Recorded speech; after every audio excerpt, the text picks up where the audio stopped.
Municipalities దాదాపు నారాయణపేట ఒకటి వచ్చేసింది. దాంతోపాటు ఆదిలాబాద్ కూడా ఆల్మోస్ట్ వచ్చేసినట్టే.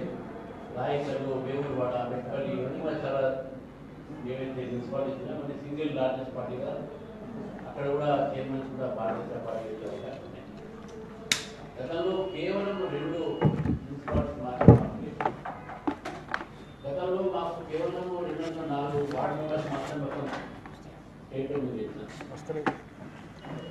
ఈ యొక్క ఎలక్షన్స్లో మేము ఆశించేటట్టుగా ఏవైతే మనకు ఫలితాలు ఉన్నాయో దాదాపు మేము ఆశించుకుంటే ఉన్నాయి, లేదు కాదు.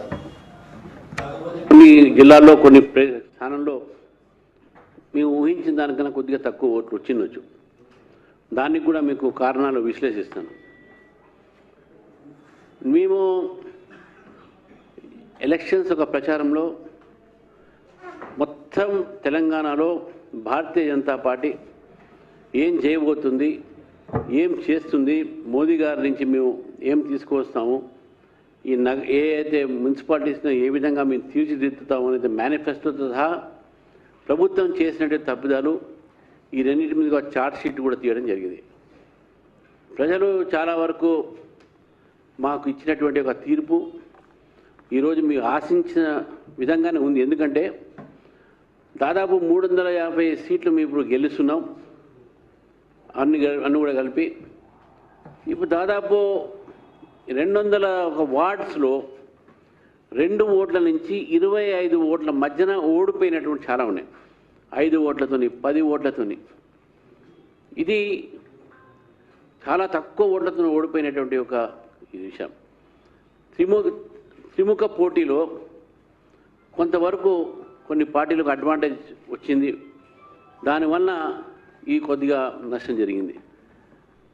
అయినా కూడా ప్రతి జిల్లాలో కూడా మాకు ఎక్కడ కూడా ప్రాతినిధ్యం గతంలో లేని జిల్లాలో, ఫర్ ఎగ్జాంపుల్ ఖమ్మం ఒకటి గెలిచినాం మేము అశ్వరావుపేటలో. కొత్తగూడెం కార్పొరేషన్లో ఎవరు ఊహించలేదు, కొత్తగూడెం అక్కడ మేము ఒకటి గెలిచినాం. కొన్ని చోట మేము గెలుస్తాను, కొన్ని చోట మేము గెలవలేకపోయినాం, అది వేరే మాట. కానీ కొన్ని ఎక్కువగా మేము నల్గొండ ఎక్కువ గెలుస్తా అనుకున్నాం. కానీ అక్కడ జరిగిన దౌర్జన్యం ఏతుందో మీరు చూశారు. మా అక్కడ అధ్యక్షుడిని వర్షిత్ రెడ్డి గారిని డిఎస్పీ పట్టుకొని కొట్టాడు మా జిల్లా అధ్యక్షుడు. అంటే ఒకవైపు అధికార దుర్వినియోగము, పోలీసు ఒక దుర్వినియోగము, ఆర్థిక బలంతో కాంగ్రెస్ పార్టీ పూర్తిగా గెలిచే ప్రయత్నం చేస్తుంది. ఈరోజు డంకా బజాయించుకుని మేము గెలిచినామని. సామాన్యంగా లోకల్ బాడీ ఎన్నికల్లో ప్రో గవర్నమెంటే ఉంటాయి. మీరు మొత్తం కూడా చూసుకోండి, ఎక్కడ కూడా ఇది మొత్తం చూసుకోవాలి సిద్ధ. ఎందుకంటే ప్రజల ఒక ఆకాంక్ష కూడా ఏముంటుందంటే ప్రభుత్వం దగ్గర నుంచి మా స్టేట్ గవర్నమెంట్ నుంచి ఏదైనా వస్తాయి, మాకు ఏదైనా పనులు జరుగుతాయి, ఏదైనా మంచి జరుగుతుంది అని చెప్పేసి కూడా ఆలోచించి లోకల్ బాడీలో ఇస్తాయి. అయినా కూడా కాంగ్రెస్ పార్టీకి ఊహించినది ఏం రాలే. చాలా చోట హంగ్ వచ్చింది. ఇదేం క్లియర్ మెజార్టీ కాదు గవర్నమెంట్కు. బీఆర్ఎస్ పార్టీ కూడా మీరు సెకండ్ వచ్చిన డంకా వేసుకుంటారు. అరే మీకు ఎక్కడ లాస్ట్ టైం మీకు ఎన్ని వచ్చినాయి, ఇప్పుడు ఎన్ని వచ్చినాయి మీకు? లాస్ట్ టైం మీకు ఆర్ ద రూలింగ్ పార్టీ 10 సంవత్సరాలు మొత్తం మీరేనా, మొత్తం మీరు గెలిచిందేనా? బీజేపీకి 2, కాంగ్రెస్కు 5, 10 ఉండే. మరి అక్కడి నుంచి ఎక్కడి దాకా వచ్చింది మీరు? సగం కూడా మీరు లాస్ట్ టైంలో గెలిచిన దాంట్లో సగం కూడా గెలవలేకపోయినా మీరు. మీరు సెకండ్ వచ్చిన బీజేపీ ఈరోజు ఒక స్థానం నుంచి, కింది స్థానం నుంచి మీకు దగ్గరలో వచ్చినాం మేము. మీరు పైనుంచి కిందికి వచ్చారు. పెరిగింది బీజేపీ. ఇక్కడ ప్రజలు బీజేపీకు పట్టం కట్టారని చెప్పి భావిస్తా ఉన్నాం. చాలా చోట మా ఓట్ షేర్ పెరిగింది.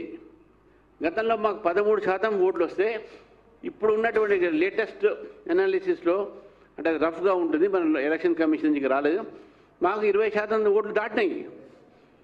కాబట్టి ఓటు శాతం బీజేపీకి పెరిగింది. మా వార్డ్స్ మెంబర్స్ పెరిగినాయి. మాకు కార్పొరేషన్లో కూడా ఫస్ట్ టైం 2 గెలుస్తున్నాము. చైర్మన్ కూడా మేము స్వతహాగానే ఇండిపెండెంట్ సపోర్ట్తో కొన్ని గెలుస్తున్నాము. ఎక్స్ అఫీషియల్ మెంబర్స్ మా దాంట్లో కూడా 2-3 గెలిచే అవకాశాలు ఉన్నాయి. కాబట్టే ఆదిలాబాద్ కానీ